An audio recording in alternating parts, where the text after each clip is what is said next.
Hello again, and glad to have you join us. Here are stories making headlines at this hour. I'm Michael North. The Federal High Court in Abuja has ordered the Nigerian Immigration Service and its Controller General to return the international passport seized from a former Rivers State Governor Peter Odele to him. Justice Inyang Eko gave the order on Monday in a judgment on a fundamental rights enforcement suit by Odele. Justice Eko declared the seizure of Odele's passport as unconstitutional. The NIS had, while justifying its action, claimed to have seized the passport upon a request to that effect by the Economic and Financial Crimes Commission on the grounds that Odele was on its watch list.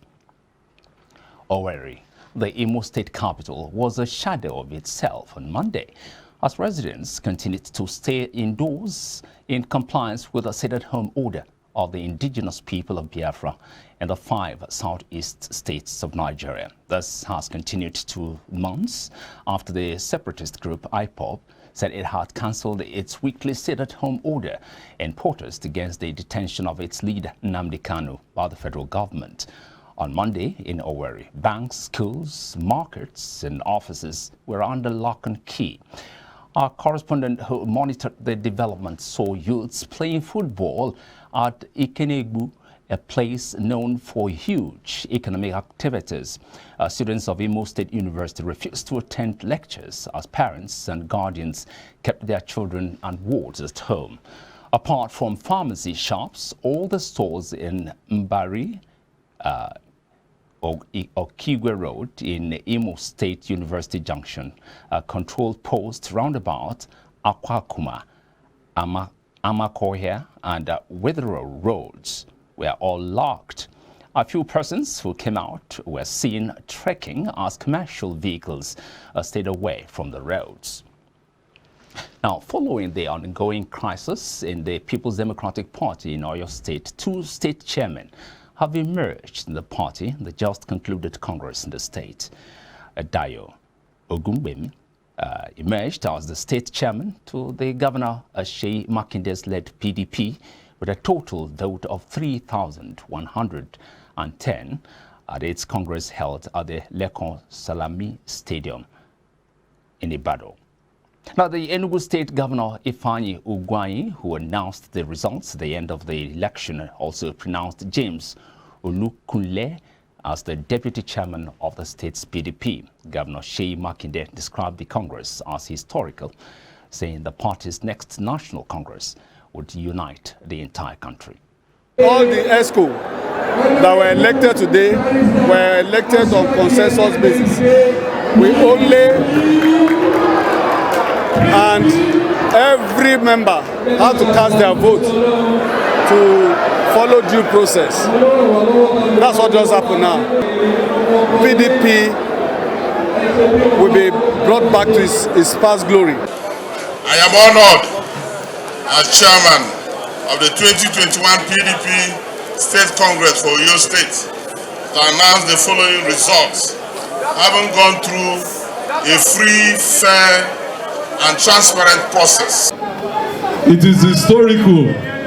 This is the first time that we're coming for an elective Congress and the situation is carnival-like.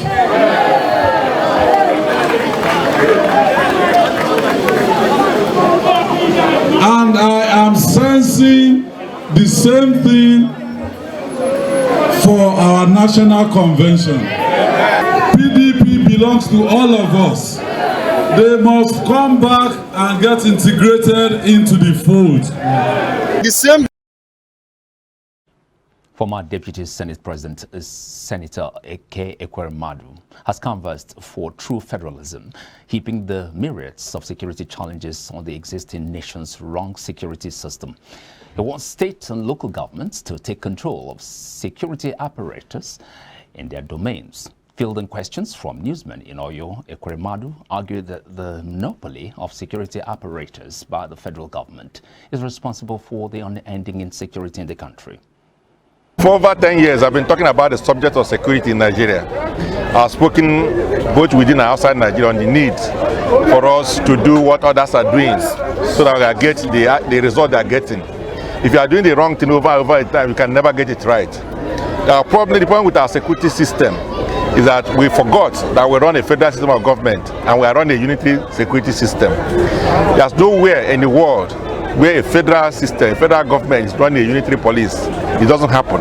We need to decentralize our police so that every state will have their own police and possibly every local government. And some corporations can also have their own police in a coordinated form. Then we should also have maybe a national police service commission that should be able to monitor the activities of all the sub-national police and be able to set standards and parameters for them so that it will not be abused. First Lady of Kebbi State, Zainab Bagudu, wife of Vice President Barrister Dolakbo Oshimbajo, including high dignitaries and celebrities in the entertainment industry, embark on a 5-kilometer walk to create cancer awareness. This is in continuation of the annual Walkaways Cancer event organized by Medicaid Cancer Foundation in Abuja on Saturday. These are high-level dignitaries and celebrities creating awareness on the danger of cancer and ways to completely eradicate cancer. What we're doing is raising awareness not just about breast cancer that can occur in women, but also other cancers like prostate. We want all men above 40 and 45 to check their PSA levels. They should include prostate assessment in their routine medical exams. We want people to go to hospital every year, whether on their birthdays, to check if they are well, so that the doctors would be able to use the results that they've seen year in, year out to compare and tell them if there are changes that can be addressed. And this would happen only if they present on time. They don't present on time. We need to put hands together. Cancer is not an infectious disease, and so it hasn't received that attention from the West because it's not going to come and infect them. But we need to know that if we're going to make a difference, then everybody needs to close the gap in the inequities that exist.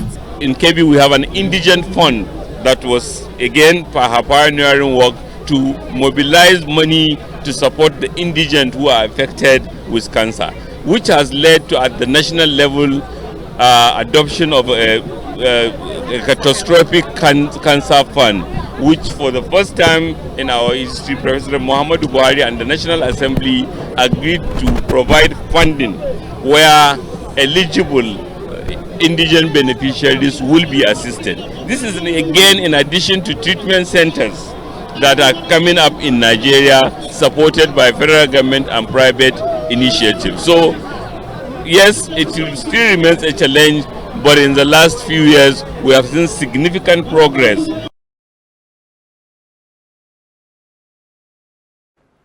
Nigeria aims to generate revenue from its over 44 mineral deposits across the country. This follows the results from the solid mineral exploration activities it embarked on with some local and foreign exploration companies whose report today in Abuja through the Ministry of Mines and Steel Development. Over 15 billion naira was spent on the mineral exploration venture, which is aimed at de-risking the solid mineral sector. The findings also suggest that the country can also launch the first ever locally mined barytes, and once exploration completes and mining begins. It's a very significant milestone for the sector.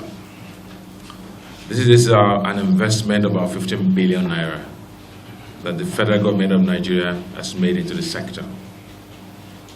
And first of all, I would like to acknowledge and thank President Muhammadu Buhari, because this is unprecedented in this sector.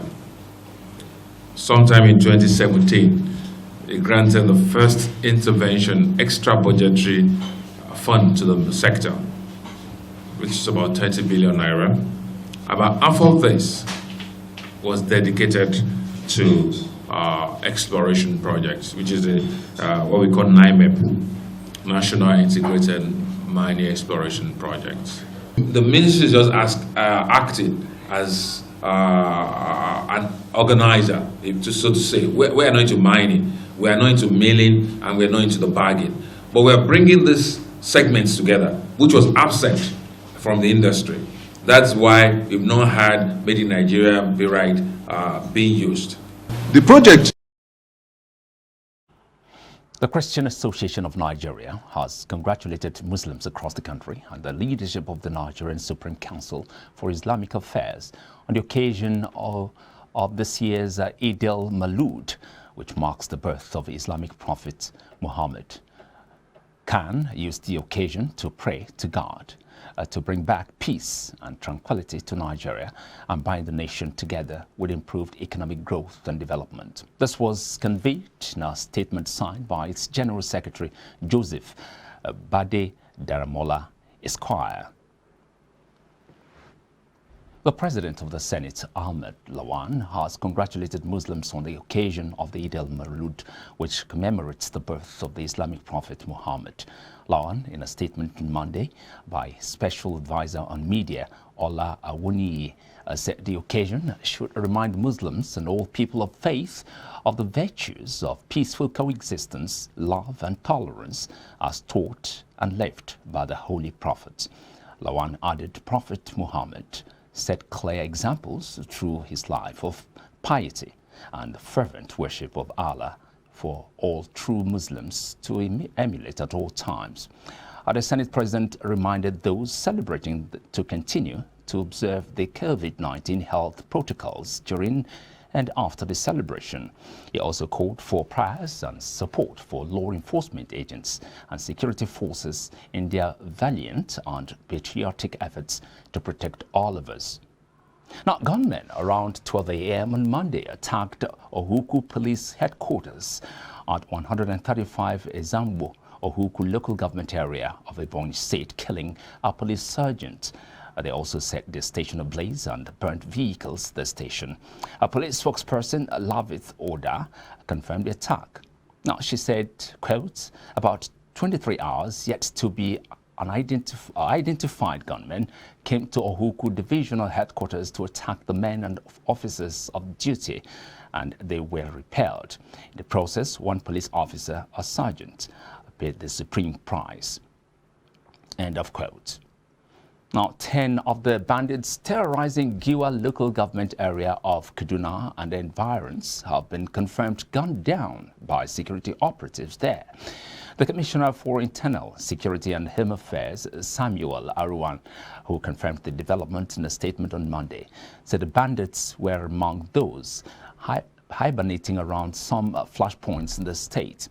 According to Aruwan, quote, the joint security forces came in contact with the heavily armed bandits in Kwanan Bataru on the outskirts of Fatika in Giwa local government area and subsequently engaged them. End of quote. In the course of the gun duel, 10 of the bandits were eliminated while several others escaped with gunshot injuries. The governor of Kaduna State, Malam Nasir El-Rufai, commended the security forces for taking out the notorious bandits.